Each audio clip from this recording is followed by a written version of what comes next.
Morning, ladies and gentlemen. I come to you once again from the back room, the kids' playroom of the Richmond Athletic Club. Wanted to address a few things with you guys that God has put on my heart this week. Really longer than this week, but this week has really been on my mind. Each morning when I get up, I wake up typically first one in the house, get up, take care of our animals, and do my morning fasted cardio, sit down to breakfast, and what do? Like everybody else, I get out my phone. It's the first thing you do when you get on your phone. Check messages, see what you missed over the night. Being on call, there have been times I've missed a few things that were important in my job, and so I'm very focused on that first thing. What else do? Same thing as everybody else. I open up the Facebook, the Instagram, Twitter, see what's going on in the world. And I'm troubled most days right out of the gate. Partially that's on me. Partially because I choose to go see the negativity in the world. But a big part of it is that we have chosen to be negative people. We've chosen to decide that our society should be divided in everything. You know, we're getting ready to sit back as families and watch the Summer Olympic Games. We're seeing the qualifiers now, we're seeing things going on, and you get on Facebook or Instagram or Twitter or watch the news, we can't even agree on the Olympics. We can't, as Americans, come together and just be happy that we're able to compete, that there is an avenue for these amateur level athletes, these track and field stars, these swimmers. There's no professional sports for them, and support them to go forward. We can't agree on that, and they can't agree. It's become just as divisive and political as everything else in our lives. It's troubling. So I've been praying here recently, God, what's wrong with the world? Why are things so political? Why is there so much division? Why do we hate each other? Why is there so much, frankly, malice going on? This is new. We're getting to that point. Is this the verge of the fall of man? How did it get so bad? And like I talked about in my last video, there's sometimes that we ask questions of God that He doesn't have to answer because they're already there. So I challenge you, or welcome you, I should say, to open up your Bibles, to go back to that Old Testament section that most people don't want to talk about. Look at a few scriptures, a few chapters, the book of 1 Kings, chapters 11 through 15, and the book of 2 Chronicles, chapters 10, 11, and 12. What we find there is a story of leadership, division, loss of faith, and several other issues that we are watching here today, every single day. There's nothing new under the sun. God has dealt with it. God has seen it. Humans are humans. We've been humans. We're going to be humans. There's not a new thing. The internet doesn't change that. CNN, Fox News, BBC, Al Jazeera TV, Spike TV doesn't change. Humanity is humanity. We've dealt with the same things over and over and over again. We've made the same mistakes over and over and over again. It's who we are. It's our nature. So most of the time when we open the Bible or we want to talk about leadership or we want to talk about issues, we look at the New Testament, we look at Paul, we look at Peter, we look at John. If we go to the Old Testament, we look at Abraham, Isaac, Jacob, David. David's a big one, right? Well, I don't want to talk to you about them today. Well, a little bit about David, just a little.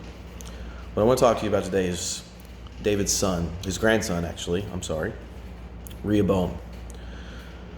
Rehoboam and Jeroboam. That's the story you find in these chapters. So who are they? Well, Rehoboam is the son of Solomon. He's the grandson of King David. He's the third generation in David's lineage as king. He grew up in a house of royalty. Jeroboam, he worked for daddy. Jeroboam was a poor kid from the other side of the tracks. He was in charge of the servants. He worked for Solomon. He was an employee. During Solomon's reign, and we're not going to get into that today, but during Solomon's reign, he started to make quite a few mistakes in his kingdom. He started to stray away from what God had intended of his family. So a prophet came to Jeroboam and said, hey man, talk to God and this is what's going to go down. God's going to let Solomon's bloodline, David's seed, keep two of the tribes but he's only getting 2 out of the 12. The other 10 tribes, they're gonna come with you. You're gonna be their king. So at some point in there, Jeroboam, he starts working towards his newfound calling in life, right?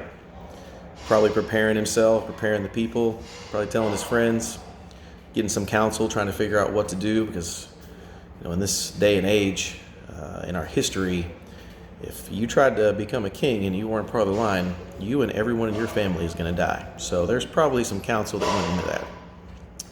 Solomon catches on to this situation, so Jeroboam says, you know what? I'm going to get out of Dodge. He goes to Egypt, where he was protected. While he's gone, Rehoboam assumes the throne. Solomon dies. Rehoboam becomes king. Jeroboam finds out about it, so he comes back home. Hey, this is what the prophet said is going to happen. He's going to rule some stuff. I'm going to rule some stuff. It's going to be all good, right? So Jeroboam comes back and he tells Rehoboam and says, hey man, your dad made things really hard on us. We were going broke under his reign. I did the books. It's tough. So what we're asking as a people is maybe you can lighten that load a little bit. Lower those taxes. Maybe let some people go. Let us do some things. Now, this was an opportunity for peace. This was an opportunity, although the prophecy had been there, for Rehoboam to make decisions of his free will. Rehoboam's a young man, so he goes back and he gets counsel from the old men. He gets counsel from the men that worked for his dad. He gets some counsel from, hopefully, the priesthood. The Bible says he asked him, he said, what should I do with it? And they said, look, nation's in turmoil. We're in disarray. You got an opportunity here to make some peace. You got an opportunity to make some allies. You got an opportunity to fix some things that your dad messed up. So you need to go back and you need to tell Jeroboam and all these people, hey, we're going to make things a little easier. We're going to work together. We're going to make progress for peace. Rehoboam didn't take that advice. Instead, he said, you know what? These guys, they don't really know what they're talking about. So I'm going to ask the guys I grew up with. So he goes down probably to the local hangout for the rich kids. I assume it's some kind of country club setting, and sits down with the rich guys that he grew up with and said, hey guys, what do you guys think? Now, why did he do that? Why did Rehoboam ignore the advice of the experienced, of the mature, of the wise, and go look for advice from somebody else? Why do you go look for advice from his people? Well, why do you get on Facebook and complain about your spouse? Why do you get on Facebook and complain about your job, your boss, your school, your teachers? Are you doing that because you want help? Are you doing that because you want actual advice from experienced, educated, disciplined people? Are you doing that because you actually want people to pray for you and to pray with you? Or are you doing that because you need to hear what you want to hear? Are you doing that because you need to hear that you don't need improvement, that you don't need to take responsibility? So Rehoboam he grew up in an environment where he didn't have to work. He didn't see any work.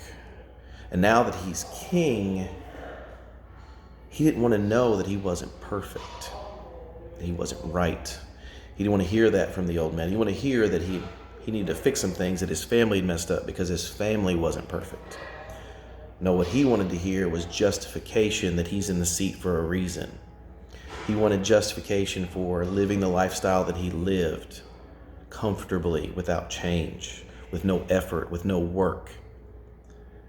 Frankly, Rehoboam wanted to get on Facebook and be told he's special. You're special. Your opinions matter. Your feelings are more important than anything else in the world. Does that sound familiar? It's 2021. How many times do we act like Rehoboam because we want to hear that I'm right? We want to find allies in our people. We don't want to listen to counsel. We don't want to find peace. We don't want to fix a situation. We want backup. Proverbs 11:14 says that in the multitude of counsel, there's safety. The problem at the multitude of counsel is sometimes you can get too much. If you go into looking for counsel for your own justification, you're not going to seek safety. You're going to seek justification. So when I ask you this, and I ask you this today, when we consider ourselves and we're looking for help, who are you going to counsel to? Who are you asking counsel from? If you're getting on Facebook, if you're getting on Instagram, you're getting on social media, and you're asking whether or not they can diagnose you of cancer. I know that sounds silly, but is that the right place? Would you legitimately, in the middle of having a heart attack, want to get on social media and go, hey guys, these are the symptoms I have. What do you think? If you wouldn't do that, then why in the world are you doing it about your marriage? Why in the world are you doing it about your children? Why in the world are you doing it about your church, your pastor, your neighbor? Why? Because those are just as big of cancers that can kill your soul as what can happen to your body. We have got to stop seeking counsel in the wrong places just to build allies. We have got to stop seeking counsel in places where people make us feel better about ourselves. Because guess what? There are times in my life that I'm wrong. I hate it. I despise it. You can ask my wonderful wife how difficult it is for me to accept when I'm wrong. But we've got to be better. We've got to move forward, and this isn't new. We have social media. Rehoboam had his boys. The flip side to that is, who are you giving counsel to? How many times are you scrolling past information and you decide to interject your opinion? How many times do you see things on television, on the news, and we're not even going to get into the division of the news, but you only watch the side that's on your side, right? You only watch the side you agree with, right? You only watch the side that strokes your ego, because that is how we do things. It's how we keep division. We don't want to listen. We want to be justified in our opinions. How many times have you counseled someone, and when I say counseled someone, I mean provided your opinion, simple as that, on an issue, on a matter that you have absolutely no legitimate reason to speak about? If you have never had children, no amount of education in the world, I promise you, will prepare you for children. And absolutely no amount of education in the world will prepare you to counsel me about children. I have 5. From college down to elementary school, I can promise you right now, I have 5 very individual children, very different in every possible way, from the way they behave, to the way they are physically, to the way they are mentally, to the way they respond to things. There is no education in the world that could have prepared me for having 5 individual children. It's not your business. If you're giving marriage advice and you're cheating on your spouse, do I even have to explain that? These are realities, guys. These are realities in our world. These are realities of the things that we offer up our opinion. Because in my mind, I'm the smartest man in the room. And so I'm going to go find the people that believe that. I'm going to get justification for that. And I'm going to interject myself any opportunity I can to let everyone else know that. The next thing is we look at Rehoboam, and he went and got counsel from these young men. Who are these young men? I doubt that they were priests. I doubt that they had worked for his father. I doubt that they had any knowledge whatsoever of how to run a kingdom. It sounds like they were the boys he grew up with, who grew up in the same environment he did, which was the life of luxury. So it wasn't even their business. So aside from seeking counsel, are you making your business other people's business? Are you introducing your situation, your problems, your relationships into environments that have no business but where they belong? Are you, in that seeking of allies, are you putting your stuff out there so that other people can interfere? And a little side note, when it comes to relationships, let me tell you what you can watch on a daily basis on social media. If someone starts putting out there that they're having trouble in their marriage or their relationship, their boyfriend, their girlfriend, whatever, just watch the little comments. Just watch the little likes, the loves, the supports, little emojis. Some people genuinely care. But there's always going to be somebody who takes that as an opportunity to try to interject themselves. That interjection may be the stereotypical mother-in-law in my business, or it might be him or her standing around the corner waiting for their opportunity to slide right in there. Stop making your business other people's business. Rehoboam did that, and what happened? Well, he went and made this business his friends. He went and got counsel from them, and they said, man, you're special. You're the king. What you need to do is show them why you're better than your dad. You need to raise taxes. You need to make things harder. You need to increase the workday. You need to tighten the screws. You need to go back and tell them that your pinky is as powerful as your dad's waist. Now, that's a strange description in 2021, but ultimately, you guys get the picture, right? You have more authority in this little finger than your dad did in his whole body, so you're going to do what I say. So he had an opportunity for peace. He had an opportunity to stop the division before it happened, and instead, he made it worse. From bad counsel, from selfishness, from justification. So what about Jeroboam? Well, Jeroboam, he said, all right, we're going to pull out. 10 tribes out of the 12, they went with Jeroboam and made him king. Made him king of Israel, the northern kingdoms. The tribe of Benjamin, the tribe of Judah, they stayed with Rehoboam because that was where they were supposed to be. They were loyal to David's seat. Now, this is the thing with Jeroboam. He wasn't perfect either. If this was a story that you were watching on television, a 30-minute sitcom, little break in the news, what would happen? Well, Rehoboam's a bad king, evil guy. He's got a whole lot of stuff going on. He's making it hard on us. So here comes Jeroboam. He's the hero. He saved us. Now he's going to go. We're going to worship God. We're going to live at peace. Things are going to be great. Jeroboam had his own problems. For one, Jeroboam was an ally to Egypt. So it doesn't say it in there, but I personally can infer and have a tendency to believe that he probably got a lot of counsel from the Pharaoh, because he's about to be a big ally and run a whole nation. Matter of fact, later on we see Egypt attack the southern kingdoms of Judah and Benjamin, and it just so happens the guy that led the charge was a good buddy of Jeroboam.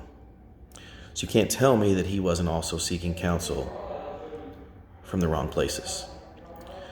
But here's the deal with Jeroboam. Jeroboam wasn't a king. He wasn't a prince. He didn't grow up in a home royalty. He was a poor kid. Grew up in the projects, right? He ended up with a good job because he was a servant. He was able to work his way up and show himself. And this is a guy who had a prophet of God come to him and say, hey, he's going to make you king. That's a pretty big deal. But what was Jeroboam's problem? Well, Jeroboam, because he grew up in that poor, less than privileged environment, he couldn't move past himself. He couldn't have the confidence that, you know what, a man of God came to me and gave me this seat. I need to do what I can to do what God's will is, to make peace. No, instead, his lack of confidence and his lack of experience in that position made him scared. It made him worried about his position. How many times have you worked for somebody? Have you been on a team? Have you been in an environment where the boss or the team captain or the coach was so scared of losing their spot, was so scared of somebody else outshining them, they put their thumb down and they held everybody back. That they made decisions to prevent you from becoming better. Maybe you're a leader and you've done that. You've seen a hot up-and-comer in your profession. Man, this guy, this girl, they're on fire. They're killing it. And they come to you and say, hey, I'd like to go to this special school. I'd like to go to this class. I'd like to go to this leadership course. I'd like, can you help me out with that? I need you to sign this approval.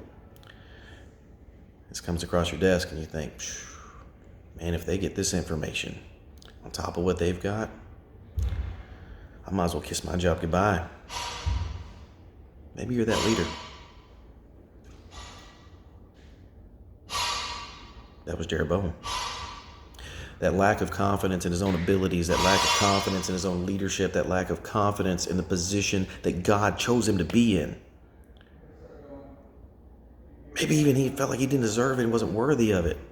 Whatever it was, caused him to make decisions where rather than teach the people behind him how to be great, to make leaders of men and women, to make people prepared, that at a moment's notice to take his spot, so when God moves him somewhere else, that he's leaving behind a legacy. That was his option. But instead what he did, he held the people down. He realized that part of their tradition, their culture, their law is that they were going to have to make a pilgrimage, the people, back to Judea. They're going to have to go visit the temple. They're going to have to worship God. And man, if they go down there, they might realize Rehoboam might have things going now. He might have things better. He's got the priests, he's got the Levites, man. Down at the temple, once they see that, they might think, you know what? This Jeroboam's not ready to be king. We need to get rid of this guy. He was so afraid of losing his spot that he erected 2 temples in Bethel and Dan. He put golden calves there to be worshipped. Then he went so far as, well, again, probably from side of counsel, he aligned himself with people that were on his side. The Levites were the chosen priests of God. Jeroboam said, no, I can't have those guys.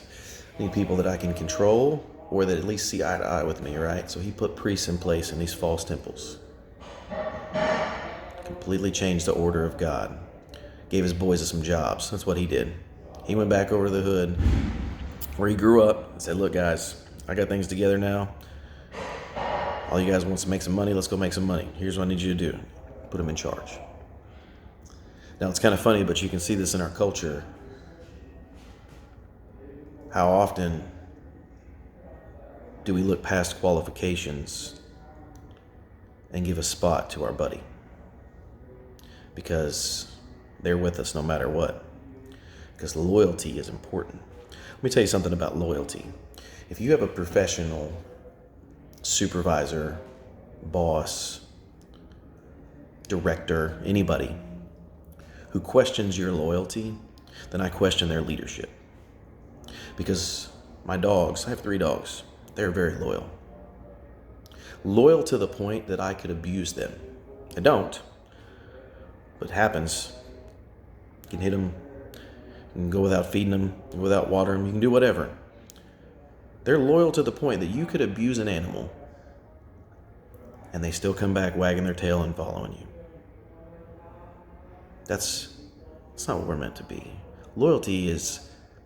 True loyalty is you showing reverence to your boss, showing reverence to someone that you stick by them. You having that. Their demand of loyalty, their creation of loyalty, their questioning of loyalty makes me question their ability to lead you. Makes me question your ability to make you a better leader.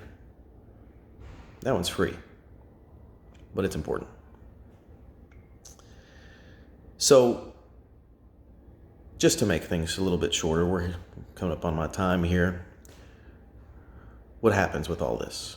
What happens with these 2 guys that are terrible at making decisions, that are terrible at getting counsel, that are terrible at being leaders at this point? Well, Rehoboam decided he was going to invade Israel. He's going to go invade the northern kingdoms, take it back. So he puts together 180,000 troops, gets them all ready to go. But before he goes across the line, God says, nope, this is my doing. I got a plan. Go home. And what we see in these quick scriptures is for the first time, Rehoboam has a realization. He learns. See, there's a popular idea that businesses, governments, organizations fail in the third generation, and this is why. See, in Rehoboam's situation, David was a fighter. David had to fight from the ground up. He had to work. He fought lions and soldiers and giants and men. He had to put the work in. Solomon is the wisest man on the planet. And I can't help but think that because of David's work and his effort and the things he went through, that a lot of Solomon's wisdom came from sitting at the dinner table each night and listening to a man who had fought the battle. God gave him a gift, but God's gifts only go so far when it comes to our education and our ability. Solomon sat at the foot of David and heard the story. Solomon sat at the foot of David and listened to him. In my situation, personally, my father is brilliant. My father is, aside from my wife, my best friend in the world. He is the greatest leader I've ever known. His natural ability is incredible. And every question, every time I've needed counsel, every time I've needed anything from him when it comes to leadership or business, fatherhood, husbandry, I seek his counsel. So I can put myself in those shoes to think that maybe I'm not super wise, but maybe just a little bit of the things that I'm good at or the things that I'm wise about or the way that I see things came from sitting at the table with a man who put the work in. But Rehoboam was a spoiled kid. By the time he came on the scene, the kingdom was established. Solomon was a king. He had multiple siblings it's a whole other situation. It's crazy what Solomon did with his kingdom, but he didn't see the work and probably didn't hear about the battles. Probably didn't hear much other than just a few stories and allegories about how things went. No, he grew up in the life of luxury. And when he was challenged for the first time to have to put any work in, the kingdom got divided. So that's his seat. So how he's sitting here with 180,000 troops and God tells him no when he had to make a decision for the first time that maybe I should listen to counsel. Maybe, just maybe, the God who made my grandfather king, who had him anointed as a child, who slayed Goliath, the God that walked him through that, the God that blessed my father with wisdom and blessed him with the ability to sit in my grandfather's house, maybe he's onto something. So he went home. He made the right choice, probably for the first time in his kingdom. Now Jeroboam had an opportunity here. We didn't get invaded. We didn't have to go to war. Maybe we can make peace. Nah, it doesn't happen. He sat in his throne. He worshiped his calves. He stayed where he was at. Now, two little bitty nuggets that come from this is both men made mistakes. Both men had opportunities to be great. Both men had opportunities to be great leaders. Both chose division. And even though Rehoboam eventually made a right decision, there was so much collateral damage. We're talking about the lives of people around him. How many of our decisions, how much of our counsel, how much of our division that we decide, that we set, that we make an effort for is killing those around us? How many souls have been lost because our church would rather argue or rather talk and preach about the church down the street than worry about the man sitting in the pews thinking about killing himself? How much of our church has walked away because we would rather argue over doctrine than preach the gospel to the lost, or to give strength to those that have been found? You know, when you get saved and you go to the altar, it doesn't stop there. Your life doesn't become easy there. You were called, you were chosen, you were Jeroboam. He set you in a place, but you still have to have counsel. You still have to put effort in. You still have to go out and live this life every day. How many of us have lost brothers and sisters in the church because we would rather discuss why that church down the street isn't as good as ours than give you the strength to go out and fight the battles today? It is time that we seek counsel, the right counsel. It is time that we stop allowing collateral damage in people. Now, the Jeroboam story, it continues for generations. There's collateral damage for a long time, and that's a whole other conversation.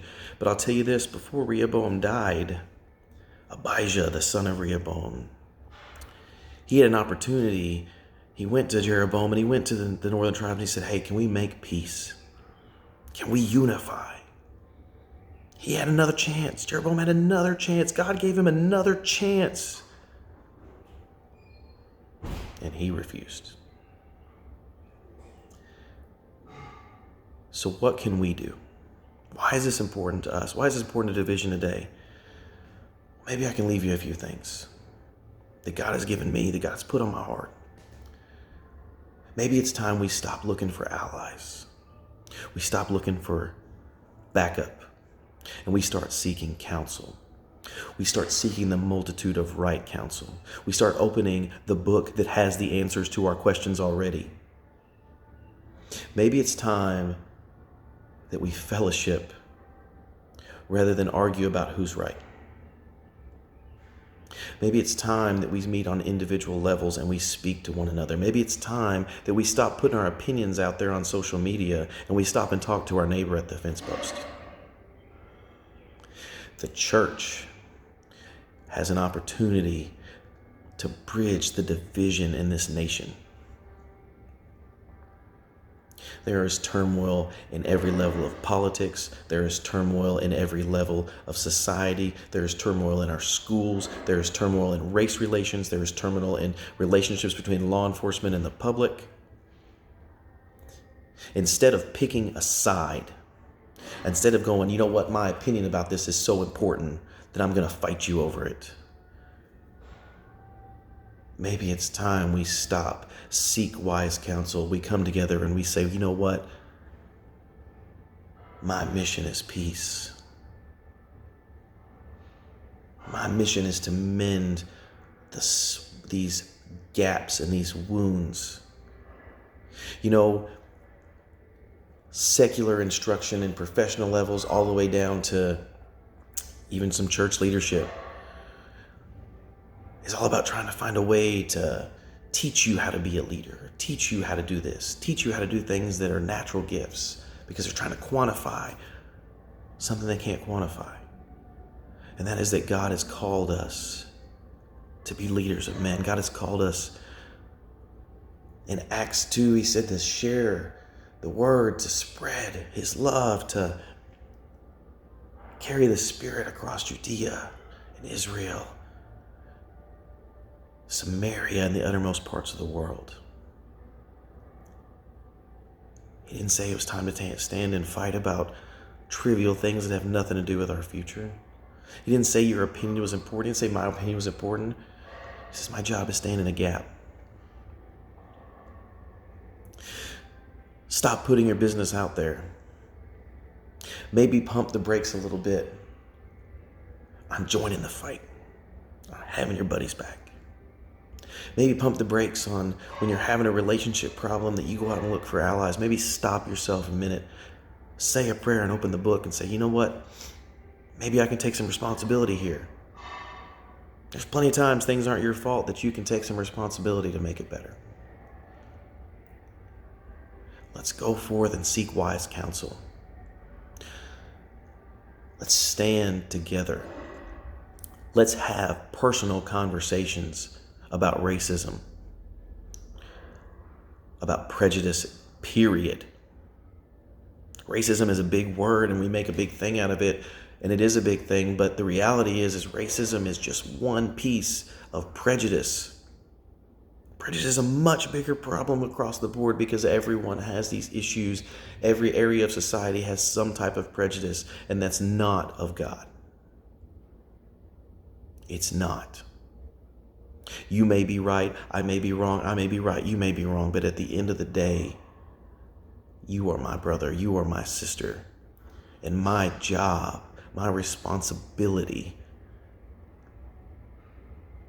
is to find a way for us to work so that God can put us in the church fitly joined together. We can bridge the gap. We can stop the division. We can fight the negativity. But it's not going to happen if we're too busy looking for justification. If we're too busy trying to hold on to a spot. At the end of the day, I'm nobody. I'm talking to you today, and I thank you for having the opportunity to speak with you in this format, but God put this on my heart, and my response to God is this. I'm not qualified to sit here and talk to you. I'm not. But I'm going to do the best job that I can do until you find somebody better. That's it. So I encourage you today, look past the negativity. Take the time to fellowship with your neighbor. Take the time to seek counsel in those that are experienced and knowledgeable. Let's stop looking for allies. Let's stop looking for backup. And let's start looking for God. God bless you and have a great week. End.